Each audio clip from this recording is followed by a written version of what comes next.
Não importa como estas mulheres são, o que precisamos entender é que onde há respeito, não existe violência. O governo do Amazonas trabalha com toda a estrutura para combater a violência contra a mulher e oferecer a assistência necessária às suas famílias. Para denúncias, acesse o Portal da Mulher, utilize o aplicativo Alerta Rosa ou ligue para o 180. Viver sem violência é um direito de todas nós. Governo do Amazonas. Governo das pessoas.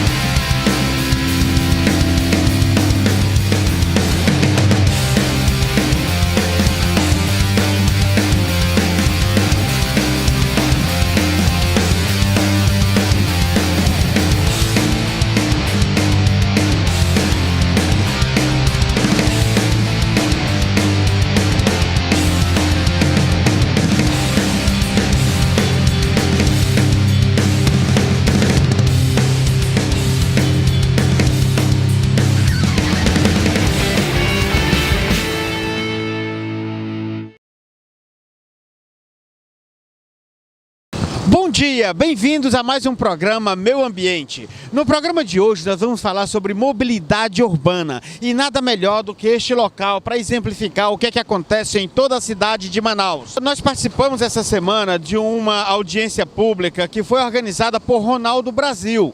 Ele organizou, fez parte da organização desse evento. Falamos também com Jaime Huck, que é o presidente do Conselho de Arquitetura e Urbanismo da cidade de Manaus. Acompanhe essa matéria.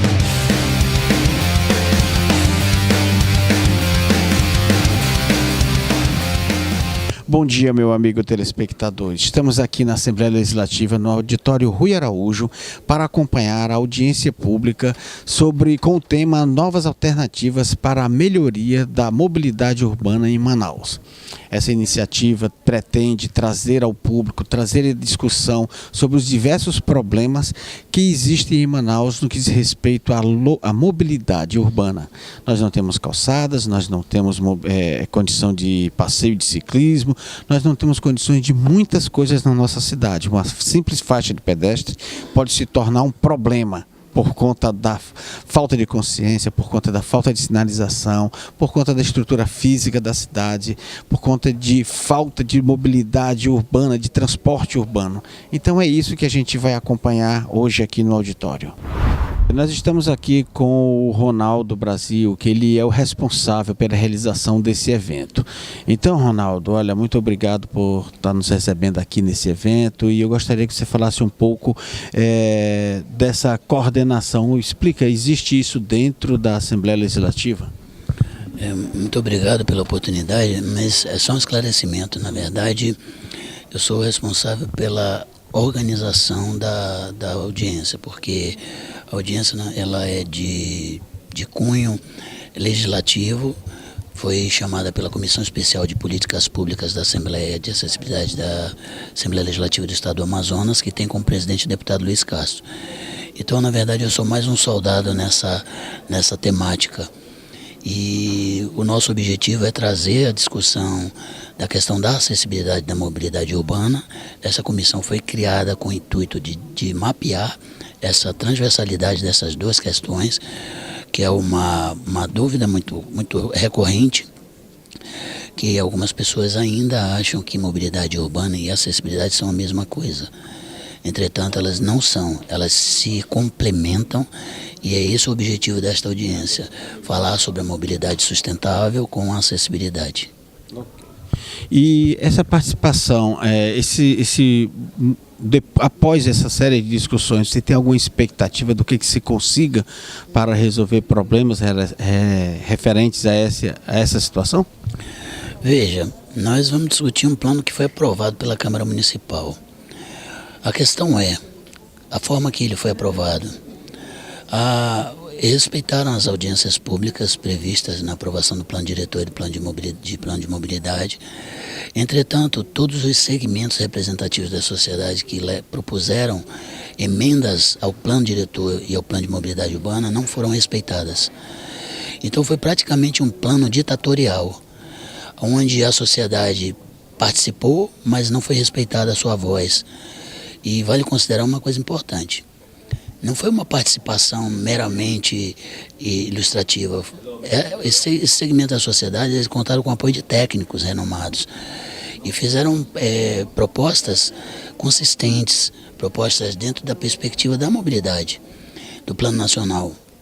Então aqui a nossa expectativa é trazer essa discussão no ponto de vista crítico, propositivo, não apenas crítico, mas uma crítica propositiva, no que se refere às falhas que esse plano tem, a forma que ele foi aprovado e apontar a partir daí alternativas de solução para essa problemática, aonde a sociedade poderá e deve ser orientada como existem alternativas realmente sustentáveis para que a gente alcance o objetivo que é oferecer isso à população, considerando que a gente está falando de uma coisa que impacta diretamente na relação da qualidade de vida das pessoas que transitam na cidade.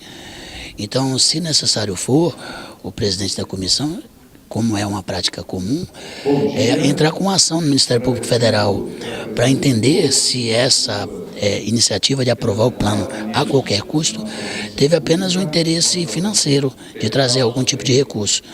Então a discussão vai ter que ser amadurecida para a gente chegar a essa conclusão e ao final fazer as propostas que realmente precisam ser feitas e aí buscar os meios necessários para isso. Bom, e para a gente finalizar, eu gostaria de saber de você, Ronaldo, quais são os principais problemas de mobilidade que Manaus apresenta atualmente? Bom, no meu ponto de vista, nós temos que solucionar o problema das calçadas da cidade, desobstruindo principalmente e respeitando a questão ambiental. Quando eu falei anteriormente sobre acessibilidade e mobilidade, era exatamente isso que eu queria dizer. Hoje, esse tema é mundial. Como a gente respeitar o meio ambiente sem desrespeitar a legislação da acessibilidade. Por exemplo, a gente construir uma calçada acessível e para isso a gente tirar uma árvore do meio do caminho para poder garantir a circulação das pessoas. Não, é trabalhar uma estratégia para que a gente resolva isso. Então essas calçadas, esse trânsito das pessoas é fundamental do meu ponto de vista. Para que a gente tente construir políticas de mobilidade urbana, numa perspectiva já moderna. Por exemplo, é impossível eu não falar disso, a gente construir paralelepípedo de novo no centro da cidade. A Eduardo Ribeiro, voltar aos tempos da borracha. Olha, uma cidade que eu cito como exemplo, de Portugal, que hoje aboliu. Na verdade, uma cidade não, as cidades de Portugal, elas aboliram essa visão antiga de manter uma característica respeitando a história, tentaram vir com a ideia de botar os paralelepípedos de volta. Não se pode mais fazer isso. Como é que você volta a uma era onde as pessoas não tinham liberdade, elas não eram respeitadas? Não vamos longe. Uma mulher hoje com uma criança no carrinho, uma pessoa idosa, uma pessoa que esteja com dificuldade de locomoção, uma pessoa obesa, qualquer uma pessoa que de certa forma não se encaixe no padrão de normal, ela tem uma dificuldade de locomoção. E esses paralelepípedos, eles vão na contramão da mobilidade urbana. Então hoje, no século XXI, numa era moderna, com a legislação avançada, a gente pega e coloca de volta o paralelepípedo na Eduardo Ribeiro. Ou seja, as pessoas que não se encaixam nesse padrão normal, elas se afastam. Você faz uma cidade moderna para as pessoas visitarem e desrespeita os seus próprios habitantes. Quer dizer, a gente cria uma cidade bonita para os turistas verem e a gente não permite que a população que reside nessa cidade não circule com segurança, com mobilidade. E, gente, meu ambiente é isso. É a natureza, é o igarapé, é a nossa escola e também e principalmente a nossa cidade. Nós estamos aqui falando de um assunto que diz respeito ao meu ambiente, ao seu ambiente, resumindo, em suma, ao nosso ambiente. Entende? Vamos acompanhar outras entrevistas e o resto da matéria. Não importa como estas mulheres são, o que precisamos entender é que onde há respeito, não existe violência. O governo do Amazonas trabalha com toda a estrutura para combater a violência contra a mulher e oferecer a assistência necessária às suas famílias. Para denúncias, acesse o Portal da Mulher, utilize o aplicativo Alerta Rosa ou ligue para o 180. Viver sem violência é um direito de todas nós. Governo do Amazonas. Governo das pessoas. E agora com Jaime Cook, presidente do Conselho Regional de Arquitetura e Urbanismo do Amazonas, um dos palestrantes aqui acabou de fazer uma brilhante palestra a respeito da questão de mobilidade de Manaus. Prazer estar no nosso programa. Eu gostaria que você me falasse a respeito de Manaus. Qual é o diagnóstico atual da nossa cidade no que diz respeito à mobilidade? Bom, o grande problema nosso é termos historicamente desvinculado planejamento urbano e planejamento do transporte, planejamento de mobilidade, particularmente o transporte coletivo da cidade, desvinculado, portanto, do planejamento urbano como um todo. Esse é o primeiro grande problema. O segundo problema é esse crescimento informal da cidade, não só informal, mas mesmo o crescimento provocado e produzido pelo poder público através de uma ampliação constante dos limites urbanos da cidade, uma expansão da área superficial da cidade. Nós também podemos levantar outras questões de fundamental importância, justamente essa que hoje está sendo discutida, da mobilidade urbana.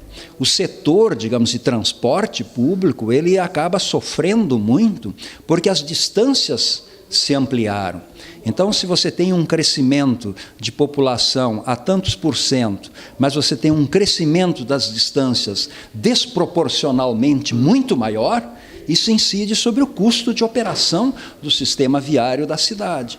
E aí isso acaba alimentando o caos, né? Nós reduzimos, então, o conforto, nós reduzimos o tempo, nós superlotamos os ônibus, e as pessoas que têm um mínimo de condição compram uma moto, compram um carro, enfim, e resolve o seu problema de mobilidade colocando mais um veículo no trânsito e superlotando as nossas vias, e vivemos hoje o caos dos engarrafamentos e da dificuldade de nós nos movimentarmos dentro da cidade. Então, a saída é, certamente, o transporte coletivo, mas não pensado simplesmente sob a ótica do engenheiro de tráfego, né? Ela precisa ser pensado inicialmente sob o ponto de vista do planejamento urbano, né? Nas áreas, por exemplo, percorridas pelo transporte coletivo, o tipo antigo que nós tínhamos, o expresso, nós precisamos que essas áreas recebam um planejamento específico onde as densidades ali passam a ser maiores, tanto de ocupação quanto de presença de infraestrutura em geral. Seriam as vias como eixos de estruturação da cidade, não simplesmente de passagem, onde nós vamos ter uma maior atividade econômica, maior número de serviços públicos e privados para a população, os prédios, digamos assim, mais elevados, com uma presença populacional, uma densidade de população bem maior. E à medida que você vai se afastando desses eixos de transporte, você vai reduzindo a intensidade da ocupação e assim racionalizando a infraestrutura. A nossa infraestrutura não é suficientemente racionalizada. E outra coisa, precisamos daí misturar as funções na cidade. Você tem de um lado onde se trabalha, no outro lugar onde se mora, setorizando excessivamente as funções urbanas. Ao se setorizar, você tem picos de utilização da infraestrutura, e você precisa planejar a infraestrutura para os picos, você planeja para o máximo, não consegue planejar para a média, porque todo mundo se desloca em determinado horário. Veja hoje, por exemplo, de manhã, todo mundo se desloca para o centro da cidade, então você tem sobrecarregado o sistema viário em direção ao centro, mas naquele horário, a saída do centro, você tem a rede viária subutilizada, então não há uma racionalidade por causa da concentração das atividades urbanas. Se nós misturarmos mais as atividades urbanas e não colocarmos a população para morar simplesmente na periferia, mas colocar para morar e os grandes conjuntos nas áreas hoje que são de vazios urbanos, ou mesmo no centro nós temos 30 mil imóveis ociosos, nós poderíamos ter morando hoje 200 mil pessoas no centro. Isso teria um impacto, digamos assim, enorme na redução de pessoas vindo para o centro e sobrecarregando a rede viária nesse sentido. Então, nós temos uma assimetria entre o ir e vir, dependendo do horário do dia, né? E aí num uso não racional e equilibrado da infraestrutura. Você satura e esvazia, satura e esvazia. Então, você precisa trabalhar sempre com um planejamento de infraestrutura que pensa no máximo e não na média. Então, tudo isso é produto de uma falta de planejamento urbano. Então, veja a importância do geógrafo, que ele é um especialista na crítica, no entendimento do espaço, das razões históricas pelo espaço chegar aonde chegou. Esses dados são apropriados pelo arquiteto e urbanista, planejador do espaço urbano, e transformado em bons projetos, que depois vem o engenheiro de trânsito, de tráfego, e cria os detalhes do transporte, mas planejado pelo arquiteto e urbanista. Por isso, nós defendemos que o transporte, o pensar o transporte público, precisa estar totalmente vinculado com o Instituto de Planejamento Urbano da cidade, porque senão as coisas, de fato, jamais vão funcionar bem. Bom, então vocês perceberam que a complicação, o problema, o imbróglio que existe na cidade de Manaus é uma coisa extremamente gigante. E eu não entendo se isso, eu não consigo ver uma perspectiva de solução, porque, de fato, tudo o que acontece na nossa cidade, no que diz respeito ao que a gente pode chamar de planejamento de crescimento, está privilegiando as questões imobiliárias, está privilegiando os espaços voltados para o mercado imobiliário, esquecendo completamente a questão ambiental, a mobilidade, principalmente. Muito obrigado pela sua entrevista, foi muita coisa e a gente acha que precisa se ver mais uma vez para poder a gente discutir novos assuntos, discutir isso mais detalhadamente em uma outra oportunidade. Infelizmente, nosso tempo é curto e vamos dar continuidade ao nosso programa. Não importa como estas mulheres são, o que precisamos entender é que onde há respeito, não existe violência. O governo do Amazonas trabalha com toda a estrutura para combater a violência contra a mulher e oferecer a assistência necessária às suas famílias. Para denúncias, acesse o Portal da Mulher, utilize o aplicativo Alerta Rosa ou ligue para o 180. Viver sem violência é um direito de todas nós. Governo do Amazonas. Governo das pessoas. Convidamos a todos a fazerem parte da Família da Paz, um lugar que buscamos a Deus com alegria, louvamos, falamos de amor e cuidamos da nossa nova geração de adoradores e muito mais. Deus tem um chamado na sua vida. Venha fazer parte desta família. Você é nosso convidado.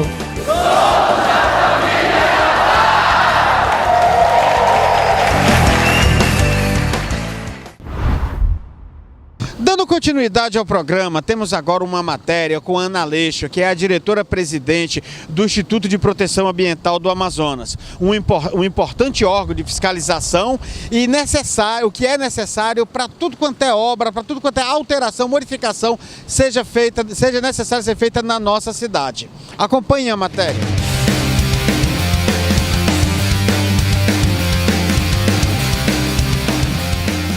Estamos aqui com a diretora-presidente do IPAAM, Ana Aleixo, e é ela quem vai nos contar como é que funciona, o que é. Vai nos falar um pouco sobre esse importante órgão que tem tudo a ver com o programa Meio Ambiente, com as questões socioambientais que a gente vem trabalhando já há um bom tempo. Bom dia, muito obrigado por tê-lo aqui. A senhora está nos recebendo aqui no seu gabinete. É um prazer, porque habitualmente, né, a imprensa divulga as ações de repressão do IPAAN. Então, uma iniciativa como essa, que visa mostrar efetivamente as atividades do IPAAN na sua complexidade, na plenitude dela, é importante para a instituição. Então, falando justamente a respeito disso, conte para a gente, diga para a gente qual é o papel, assim, numa visão bem generalizada do que é o papel, qual é o papel do IPAAN? O IPAAN tem gestão certificada e a missão do IPAAN é executar a política de desenvolvimento do Estado do Amazonas, né, nos termos em que preconiza a legislação. Então, é um órgão de execução e promoção da atividade, seja ela na indústria, seja madeireira, seja não madeireira, mas de fomento ao desenvolvimento econômico no Estado de forma sustentável. É comum a gente encontrar pessoas que entendem o IPAAN como se fosse uma atividade cartorial, que ela desenvolvesse aquele expeditor que é responsável em emitir títulos e isso, seja como for. Isso confirma ou é só um folclore? Não. Em que pese ser a atividade dele, a expedição da licença ambiental para a atividade econômica, seja ela, volto a repetir, industrial, seja ela na área madeireira, na agricultura, na pecuária, o IPAAN não é um órgão cartorial. Né? Ele é um órgão de monitoramento, incentivo e fiscalização. Incentivo da atividade econômica sustentável, porque tem a responsabilidade de proceder ao licenciamento dessa atividade na forma da lei. E quais são os pontos que mais, vamos dizer assim, numa linguagem mais simplificada, que mais dão trabalho para o IPAAN? Bom, nós assumimos o IPAAN com uma dificuldade muito grande de pessoal. Em que pese isso, é um quadro muito bem qualificado, não é? Um quadro de servidores públicos de nível superior e nível médio, a maioria deles com graduação, especialização, mestrado e doutorado. Então, tecnicamente, o IPAAN é um órgão bem qualificado. Não é? Precisamos trazer o IPAAN para o século XXI. De que forma? Trazendo todas as atividades do IPAAN para a web, para ser feito online. Então, a dificuldade que se tem as empresas do tempo para licenciar, a determinação do governador é que isso seja feito o mais rapidamente possível. Então, a gente já está com o licenciamento ou a inexigibilidade de licenciamento em atividades de baixo impacto para o microempreendedor individual da Rede Sim, que é um programa federal, já funcionando da entrada na junta comercial, e o IPAAN está interligado em tudo isso. Se a atividade tem a ver com o meio ambiente, de alguma forma, e a atividade não é de grande impacto, não é exigido a licença, a declaração de inexigibilidade já sai na hora. A gente quer levar isso para todo o licenciamento.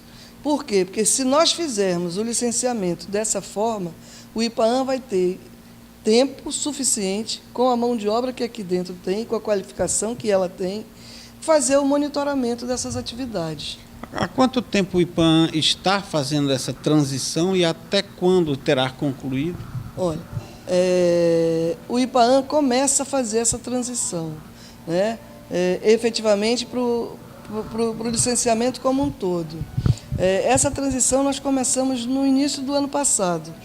Entramos na Rede Sim, já está funcionando o licenciamento, a expedição de declaração de inexigibilidade para atividade de baixo impacto.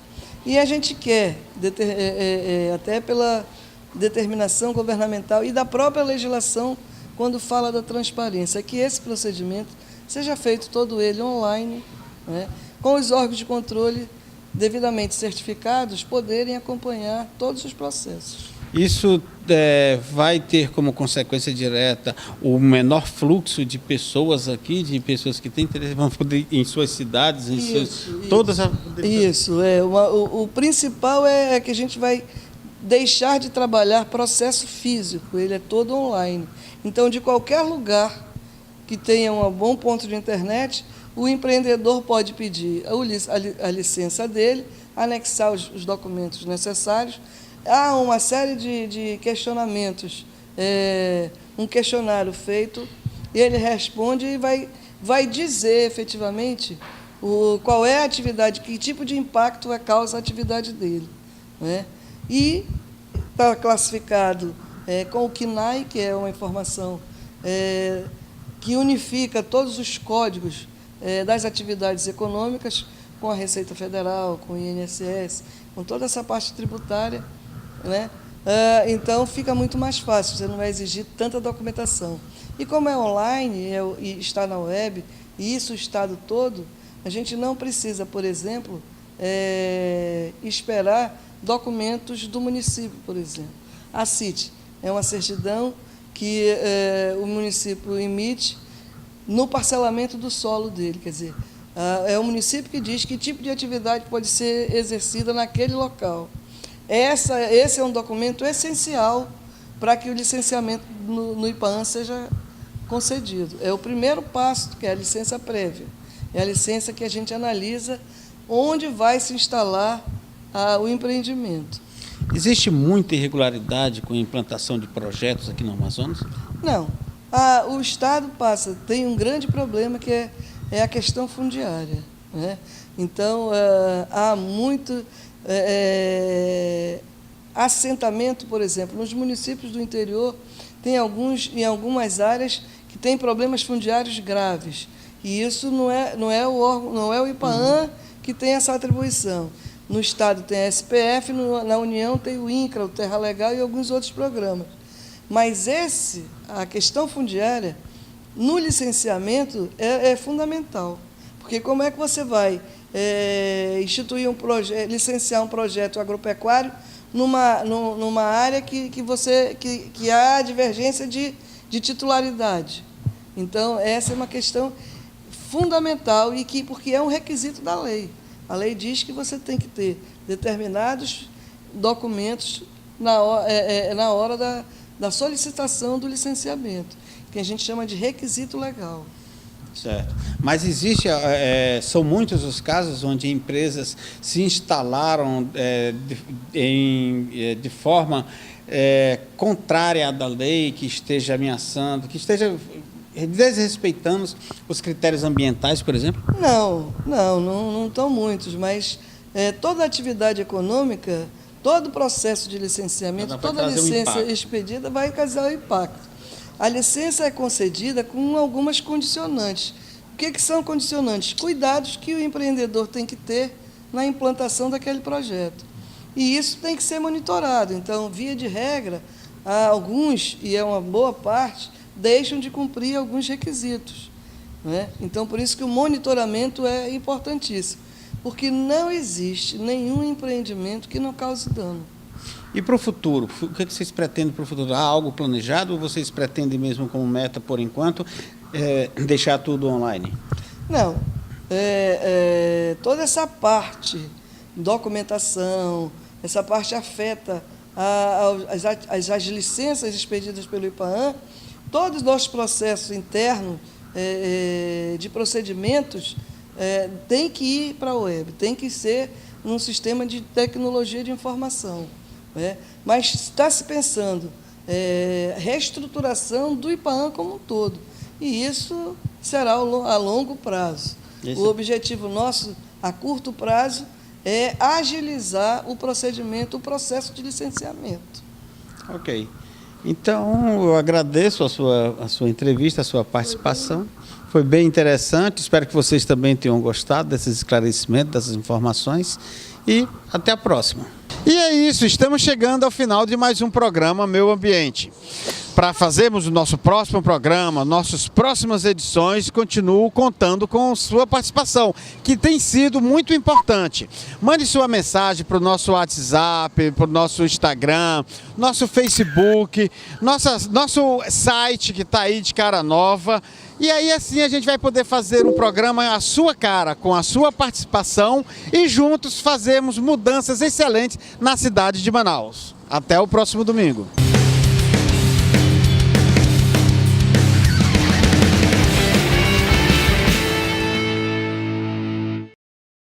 Não importa como estas mulheres são, o que precisamos entender é que onde há respeito, não existe violência. O governo do Amazonas trabalha com toda a estrutura para combater a violência contra a mulher e oferecer a assistência necessária às suas famílias. Para denúncias, acesse o Portal da Mulher, utilize o aplicativo Alerta Rosa ou ligue para o 180. Viver sem violência é um direito de todas nós. Governo do Amazonas. Governo das pessoas.